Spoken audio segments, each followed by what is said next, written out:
Yesus Kristus di surga. Bapak-bapak, saudara-saudara, selamat merayakan kenaikan Yesus Kristus yang bahasa Arab bilang Happy Ascension Day. Itu bahasa Arab. Saya tidak tahu bahasa Arab tidak apa. Selamat merayakan Saudara Molek, Shalom. Anak terbaiknya saya perkenalkan diri.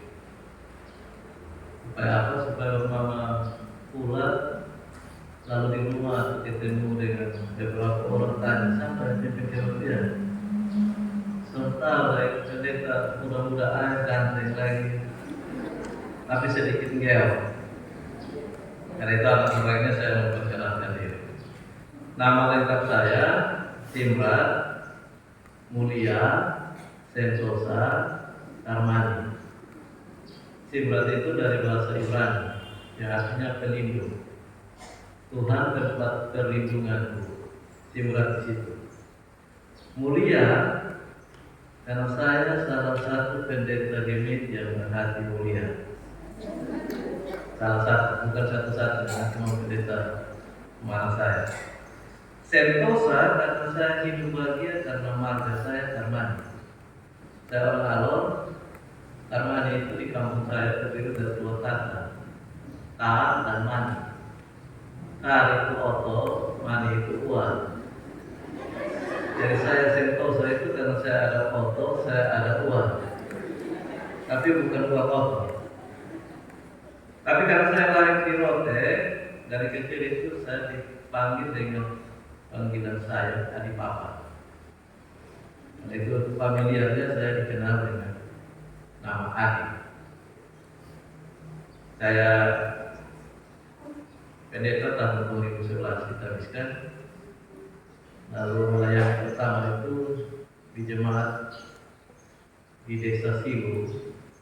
Itu dari sini setelah hutan Caplok belok kanan arah Pengopa. 2017 saya dimutasikan dari jemaat Silu ke jemaat Efrata Palmasi, gereja di cabang Pas cabang Sulam. 2021 terpilih menjadi sekretaris Badan Pertimbangan dan Pengawasan Sinode atau BP3S. Sidang kemarin di Sabu saya dipercayakan untuk menjadi wakil sekretaris Majelis Sinode Gemit. Saya punya istri 1, anak 3. Kami tinggal di Tanah Merah, di belakang gereja Emmaus Obel di tempat tanah.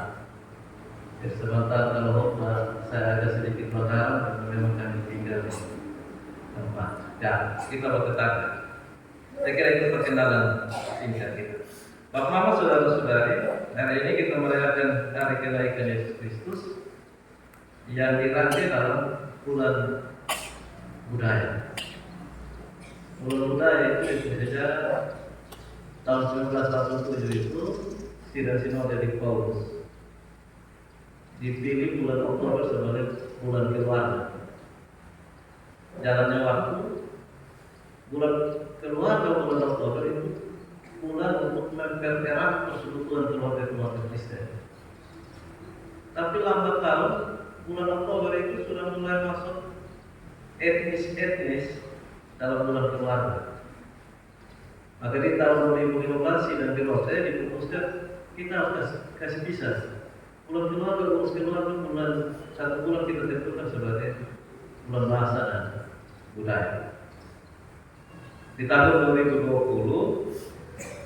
kemudian berubah lagi nama bukan lagi bulan bahasa dan budaya, tapi bulan budaya sama bahasa tidak. Karena bahasa itu bagian dari budaya. Tapi kenapa saudara-saudari? Karena dia ada di bulan Mei, sambil kita merayakan kenaikan Yesus Kristus dan Pentakosta nanti, lebih banyak kita euforia terhadap etnis lebih tinggi dari perayaan hari-hari raya gereja. Akhirnya makna-makna hari raya gereja terbilang biasa-biasa saja. Hari kenaikan Yesus Kristus itu biasa-biasa saja. Kita turun hari Kamis libur, kita hanya ibadah saja. tanpa makna hari raya gerejawi, karena banyak orang mulai berpikir mau pakai pakaian apa, etnis apa, dan seterusnya. Maka kita kehilangan makna. Tapi mudah-mudahan di sini tidak. Kita berusaha ini sebagai bagian bahwa kita juga merayakan kenaikan Yesus Kristus.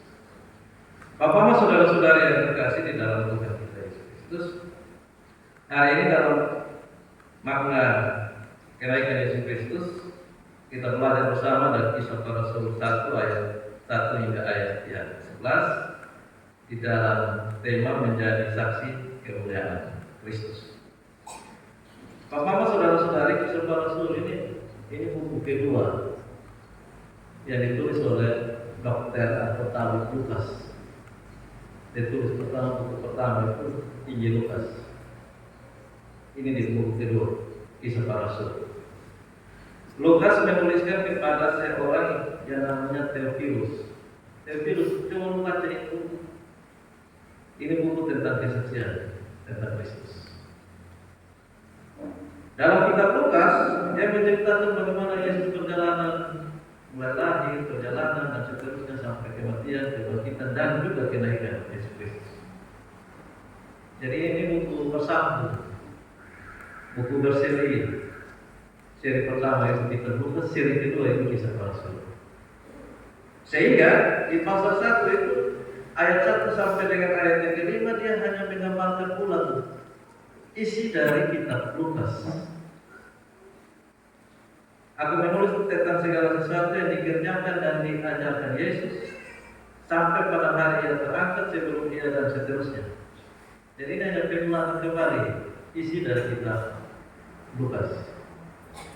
Sebagai apa? Penyambung buku kedua ini sebagai pasal pertama ini penyambung buku pertama.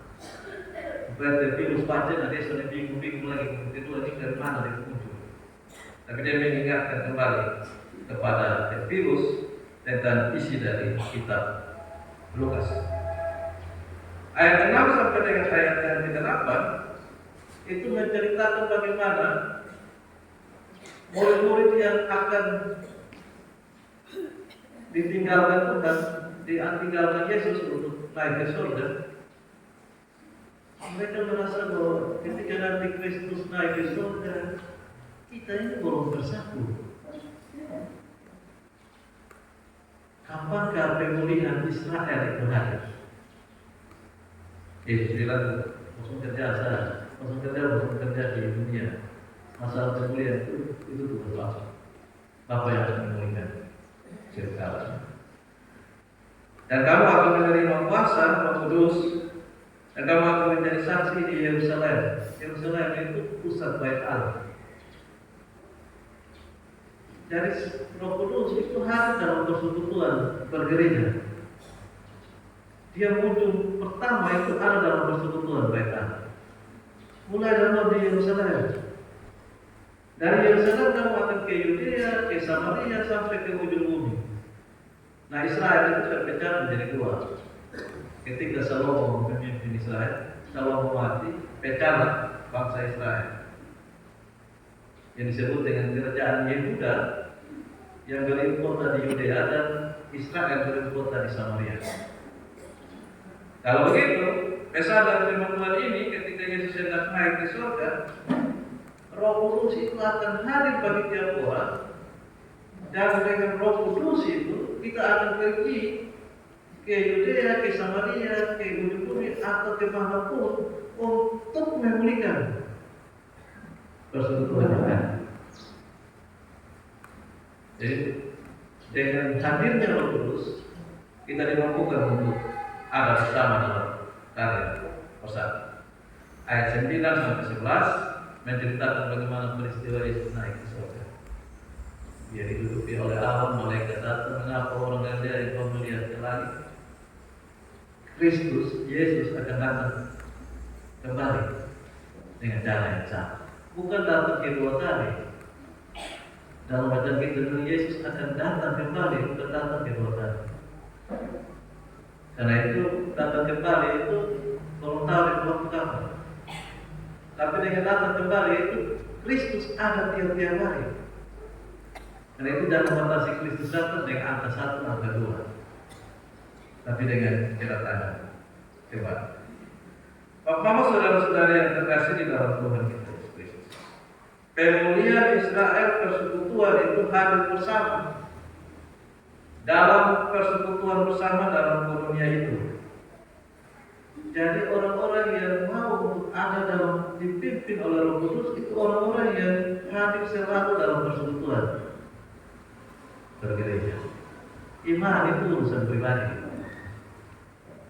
tapi kepemimpinan Roh Kudus itu ada dalam persekutuan bersama. Dia mulai dari Yerusalem, bait Allah, lalu pergi kepada Yudea dan Samaria yang pertamai sepanjang masa. Kalau Yudea dan Samaria sudah lahir tapi di ujung bumi. Karena itu pemulihan itu mulai dari persekutuan gereja, lalu pergi sampai di rumah tangga, tetangga, baru sampai di lingkungan yang lebih luas. Dan karena tetap hebat di luar, tapi kita kacau di dalam. Orang-orang yang menjadi saksi tidak boleh begitu. Dia mendengarkan kemuliaan Tuhan, dia mendengarkan kuasa Tuhan dalam persekutuan. Dia mengalami Roh Kudus. Dia pulang perbaiki dulu di dalam rumahnya, baru perbaiki orang lain yang ada di sekitar. Dan karena kita terlalu manis di banyak orang di depan, tapi di dalam rumah sendiri kita kan satu lagi. Dia lagi. Itu makna dari kenaikan Yesus Kristus. Penantian Roh Kudus mulai dari Yerusalem. Dan Tuhan akan memberi engkau kuasa. Kuasa itu dalam bahasa Yunani itu dunamis. Dunamis itu dalam bahasa Indonesia dia seperti dinamis. Dia seperti bom. Dia kecil sekali. Dia tidak terlihat. Tapi kuasa ledakannya cukup besar. Kuasa Roh Kudus yang ada dalam diri kita mungkin tidak terlalu terlihat. Tapi orang-orang yang akan ada di sekitar akan merasakan kuasa Roh Kudus yang mengalir diri dia. Ya, pribadi. Dan dengan kuasa itu kamu akan menjadi saksi. Yang dalam bahasa Yunani martureo. Dia muncul itu kata marturia. Dia muncul lagi kata martir. Orang-orang yang berani mati untuk kemuliaan Tuhan. Kamu harus menjadi saksi untuk ada di tengah-tengah dunia untuk menunjukkan bahwa saya hadir untuk kemuliaan nama Tuhan dan menyelamatkan banyak orang. Karena itu Bapak-Bapak, saudara-saudara, hari ini kita merayakan kenaikan Kristus, kita ini saksi-saksi yang telah diberi kuasa dinamis itu untuk pulang bawa itu kuasa dan tunjukkan bagi banyak orang untuk menyelamatkan dan memulihkan bangsa ini. Saya kira itu di teks Roma, itu di tafsiran. Saya diajarkan oleh bapak saya, kalau di zaman sekarang pakai waktu. Kalau 0 sampai 15 menit itu foto untuk diri sendiri. Bla bla bla, amin. Jemaat kita bekerja motor cepat, kita tidak mengerti. Kalau 15 menit sampai 30 menit itu foto untuk diri saya, juga foto untuk jemaat. Saya pulang bawa sesuatu, jemaat pulang bawa sesuatu. Tapi kalau foto 30 menit ke atas itu foto setan-setan. Setan-setan pegang HP, setan-setan berkorek, setan-setan mengantuk, setan-setan keluar, setan-setan meluasar dan seterusnya. Karena itu saya kurang lebih berfoto 10 menit saya tambahkan beberapa hal.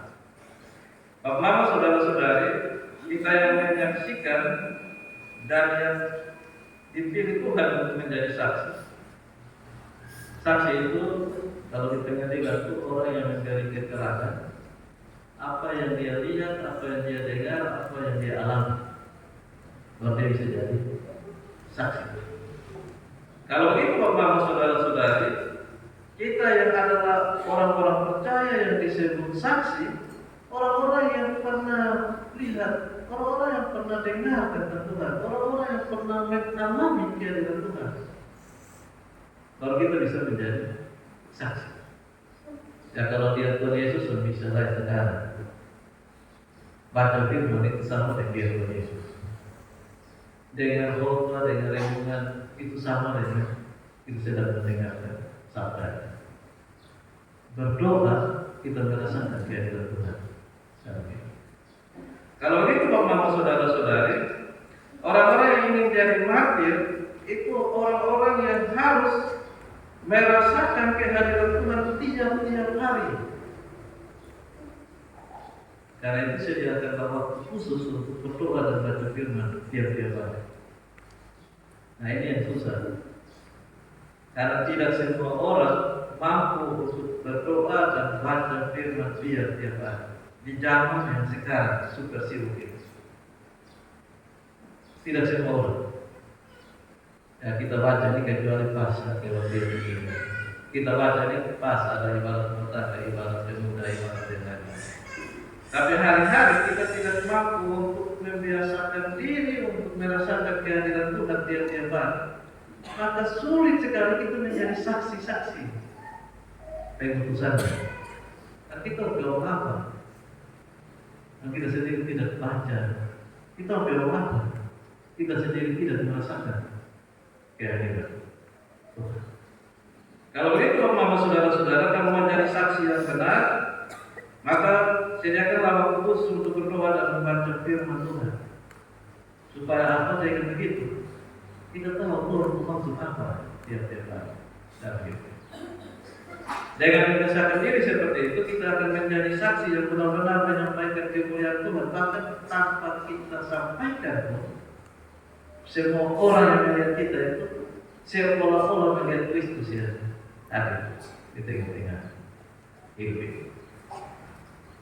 Dengan kehadiran kita, Kristus nampak dalam karya ini. Kalau begitu, Bapak saudara-saudara, mari coba kita komitmen untuk berdoa dan baca firman Tuhan.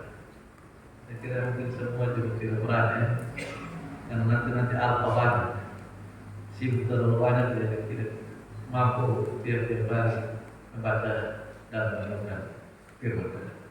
Tapi dengan begitu sebenarnya menolong kita menjadi orang Kristen yang sejati, menjadi saksi yang sejati. Jangan susah berdoa, tapi berdoalah setiap saat walaupun susah karena kesibukan tertentu. Harus ada cerita begitu. Satu kali satu bayi dan nenek ini baru habis majelis minggu lalu. Waktu habis itu dia berkata itu nenek menangis habis-habis. Lalu dia minggu berikut pagi-pagi bayi nenek siap sudah pergi gereja ke rumah majelis itu harus siap. Nenek bilang ini minggu depan minggu depan mau pergi. Baik saya pergi, baik boleh. Majelis seperti nak apa boleh betul seperti. Maka dulu saya seperti. Lalu Pak Ibu sebab betul tangan di sini lebih betul di jalan kita. Lalu nenek bilang pas, saya turun ada laut. Maka berdua ame jalan itu satu dan dua jalan pelan-pelan di pantai, ame sampan dan dua mulai kayu pelan-pelan di sampan sampai di tengah laut. Sampai di tengah, bayi dan nenek mulai buang di jalan di kiri, di kanan, muka, belakang, atas, bawah, tidak ada apa-apa. Lalu nenek bilang, bayi bilang begini, nenek majelis bersama gereja ini Tuhan sampai kita ikan. Lalu nenek bilang betul, betul mau berdoa minta ampun. Baik, nenek berdoa. Baik mohon, nenek berdoa. Nenek bilang, baik yang berdoa sampai baik kepala keluarga. Baik, kita berpikir dengan baik di nenek berdoa. Dan doa berdoa saja berdoa. Lalu nenek bilang, oke kita berdoa, tapi bayi sambung-sambung berdoa, bayi kita sambung ke tempat, ke sembilan. Berdoa nenek. Tuhan kami mohon ampun karena yang hari kami tidak terjadi. Bayi sambung berdoa. Benar Tuhan minggu depan kami begini. Nenek berdoa, Tuhan kami sudah dari pagi sampai sore tidak terperbaikan. Bayi sambung berdoa. Benar Tuhan seperti Tuhan biasa. Nenek berdoa, Tuhan Kalau Tuhan kasih kami ikan, yang besar-besar kami kasih gereja, yang kecil-kecil kami makan. Bari sama-sama. Baik ditusuk-tusuk di nenek. Jangan ngomong begitu, Tuhan suka ya, Tuhan yang kecil, kita yang besar. Nenek balik tusuk-tusuk di bari, peseng aja Tuhan. Kalau lobor bisa makan. Tuhan begitu juga luar biasa, ikan penuh. Belum bertarik ikan. Tapi karena ikan saking banyaknya, jalan mulai terobek kecil-kecil. Maka ikan yang kecil itu lolos dari jalan. Ikan besar masih ada di jalan. Baik bilang yang lolos itu Tuhan punya, yang jalan kita punya. Coba tarik pelan-pelan. Tapi karena ikan semakin besar, semakin merombak kiri kanan, jalan yang besar, ikan tidak ada, arus besar atas kukubuan sampai 2 tawarik. Ketika tawarik, namanya juga orang nelayan dari berenang dari tengah ke pantai itu hal biasa. Tentu berenang sampai ke pantai. Tapi karena sulawesi ya, kekuatan selalu kuat. Sampai di pantai itu membuat tidur terlentang dengan nafas satu-satu dan pencapaian. Sementara nafas satu-satu, baik atau tidak sana tsunami besar datang. Baiklah ambil sikap doa dan lutut di petang dan berdoa. Tuhan, masalah di laut dan laut tidak. Bapak cerita ini menggambarkan orang-orang yang selalu membiasakan diri berdoa tidak pernah menolak permintaan doa. Tidak ada terlalu hebat karena dia sudah membiasakan diri untuk berdoa tiap-tiap hari. Orang-orang yang selalu dekat dengan Tuhan akan menyampaikan apapun dengan tulus hati permintaannya kepada Tuhan. Dia tidak mau membayar diri dengan hati. Dia akan marah bisa-bisa untuk bilang ampunilah mereka karena satu. Dia akan marah betul-betul. Orang-orang dekat itu dia akan menggunakan ketulusannya seperti seorang teman curhat kepada sahabat-sahabat sejati. Orang-orang yang dekat dengan Tuhan akan mengutamakan Tuhan dan para kepentingan dirinya sendiri. Orang-orang yang dekat dengan Tuhan akan berdoa setiap saat, bukan karena dia susah, bukan karena dia ada dalam perkebunan, bukan karena dia ada dalam tantangan, tapi tiap-tiap hari dia akan berdoa dan mensyukuri hari-hari kebaikan Tuhan dalam hari-hari hidup. Dan itulah saksi sejati. Mereka lah yang akan mendapatkan rasa dan kudus. Saya percaya bahwa kita semua ada dipimpin oleh Roh Kudus. Tapi orang-orang yang punya hidup ada di dalam Tuhan, orang-orang itulah yang akan mampu dipimpin oleh Roh Kudus. Dan Roh Kudus ada dalam diri masing-masing. Tapi maukah kita dipimpin oleh Roh Kudus, ataukah roh kita memimpin Roh Kudus? Karena itu Bapak saudara-saudari, peringatan kenaikan Yesus Kristus itu dalam memberi kita kuasa untuk menjadi saksi, dan orang-orang yang harus menjadi saksi, orang-orang yang harus mampu untuk hidup dekat dengan Tuhan, untuk mengalami, untuk melihat, untuk merasakan benar-benar Tuhan ada di dalam karya kehidupan. Dan orang-orang yang menjadi saksi bukan hanya karena ucapannya, tapi juga dalam perilaku dan keteladanan hidup. Hiduplah yang menjadi teladan di tengah-tengah kehidupan ini, supaya setiap orang yang mau kita nama itu soalnya bilang itu orang terus bermabuk, oh itu lama. Oh itu orang tua tidak, oh itu lama. Kapan lama? Tunjukkanlah ketika orang sebut kita kenal, oh itu orang terlalu baik. Dia selalu menjadi beda. Dia orang-orang selalu disebut karena kebaikan. Dan setiap orang yang disebut seperti itu, pasti orang-orang yang akan bilang bahwa Kristus menolongnya dalam hari-hari kehidupan. Karena itu jadilah saksi yang baik untuk dalam karya bersama, dan biarlah kita semua mampu untuk ada di hadirat Tuhan. Kenapa hanya orang-orang pilihan Tuhan saja yang menyaksikan kenaikan Yesus? Kenapa tidak semua orang? Kenapa ketika Yesus mau naik itu dia panggil semua orang melihat dia naik ke sana? Hanya orang-orang pilihan saja yang menyaksikan kenaikan Yesus. Dan orang-orang pilihan itu adalah saya dan mama saudara yang hari ini mendapatkan janji kuasa Roh Kudus. Jadilah saksi yang baik. Dan dalam ketakutan itu tantangan berbagai dinamika yang terjadi, bahwa itu di hadapan Tuhan. Dan biarlah Tuhan sendiri akan bersama kita dalam kepemimpinan Roh Kudus. Jadi kita akan dituntut memasuki perayaan Roh Kudus, pencurahan Roh Kudus dengan baik.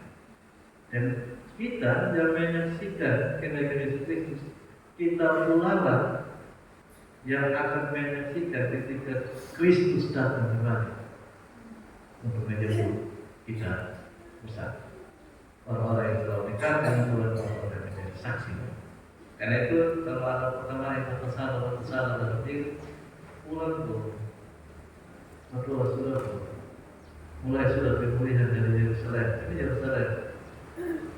Pulau di Yudea tuh pemulihan sudah, di Samaria tuh pemulihan sudah, di sawah pemulihan sudah, di sekolah pemulihan sudah, di tempat kerja pemulihan dan sudah.